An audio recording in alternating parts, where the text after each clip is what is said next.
All right, so I got wrapped into a little bit of Twitter drama a week or so ago. My buddy Nick Huber, he has a massive following on Twitter that he's assembled over the years as a result of, I would say, creating very, not incendiary content, but content that's designed to bait engagement. And he's very, very good at it. His posts regularly get millions and millions of views from people getting very, very up in arms and animated. And I know that's his shtick. But I like to engage with it every now and then because it's fun. Well, he made a post the other day about drinking alcohol and how he had given up drinking alcohol about 6 weeks ago. For 6 weeks, he'd given it up. And everybody in the current ecosystem, you hear guys like me talk about this all the time, they kind of poo-poo on alcohol and say, hey, there's really no circumstance where you should be drinking alcohol. It's bad for you. It's going to compromise your sleep, and it adds nothing to your life. It's poison, all that stuff, right? And I've talked about this in previous episodes where I haven't drank anything in over a year. A lot of that's personal preference. It's not me being on any kind of moral grandstand and saying drinking's, evil or anything like that. It's just I hate how it makes me feel. I get nothing out of it. It doesn't make me enjoy social events anymore. It makes me sleep really poorly. It's empty calories, so it puts more weight on. Like, I don't get any enjoyment out of it, so I stopped drinking. And I think that if you're not where you want to be in life, physically, mentally, emotionally, and if you're drinking regularly, I think that's probably the easiest thing to take out of your life, and you will notice some improvements. And so I talk about that from easy, low-hanging fruit way of improving your life. But Nick, he was taking a contrarian approach and saying, I went off of alcohol for 6 weeks. I didn't notice any benefits. All I noticed actually were negatives because I stopped hanging out with my friends so much. I had less joy when I was hanging out with my friends. I had less laughter, less interesting conversations. I ended up leaving social events sooner, or I ended up going to fewer social events. And so I actually noticed that when I stopped drinking, my life got worse. And I had this long reply about how we don't need to get into the details of that. If you want to go check out what I had to say, go to x.com and you can see the whole conversation there. But what I wanted to share here had nothing actually to do with the drinking. It's actually has to do with the beginning of his post, which was that he stopped drinking for 6 weeks, didn't notice any benefits, and so he went back.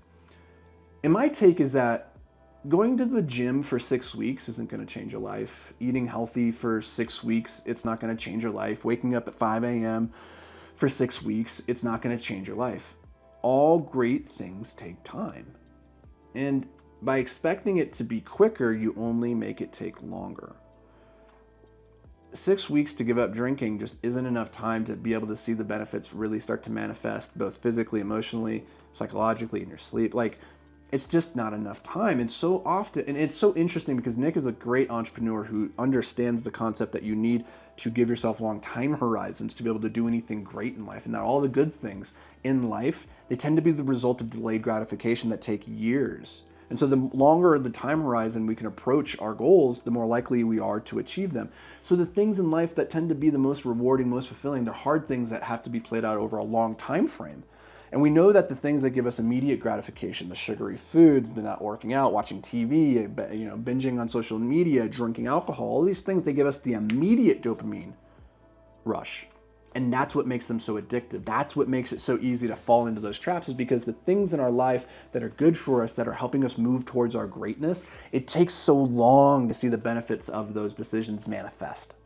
And I'll tell you what, there is nothing in my life that I have ever seen have a dramatic effect within a 6-week period. Nothing that was truly meaningful and impactful. You have to stick with it. And I would say if you're not willing to try and give something 6 months to a year of consistent effort, you're not committed to actually seeing whether or not that thing can improve your life.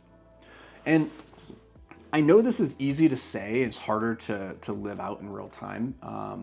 But I want you to think about this. It's how do we expand the time horizons we give ourselves when we are pursuing the things that we believe are good for us and will move us in the right direction? And I don't care who you are. You can't make the argument to me that not drinking in the long term is probably better for you psychologically and physiologically than drinking, right? There's enough studies on this to be able to say that definitively. And I'm not saying you need to go give that up. If it brings you joy, and it gives you a different experience of life, then awesome, go do that thing.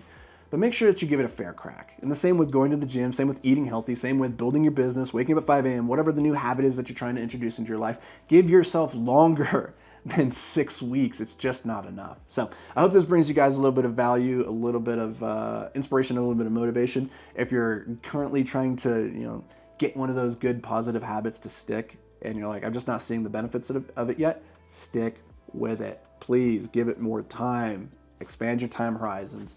Because the man with a singular focus who is committed to showing up consistently to do the work on a long enough time frame, very hard to beat that person. So go be that person, and I'll catch you in the next episode. Until then, stay hyper-focused, my friends.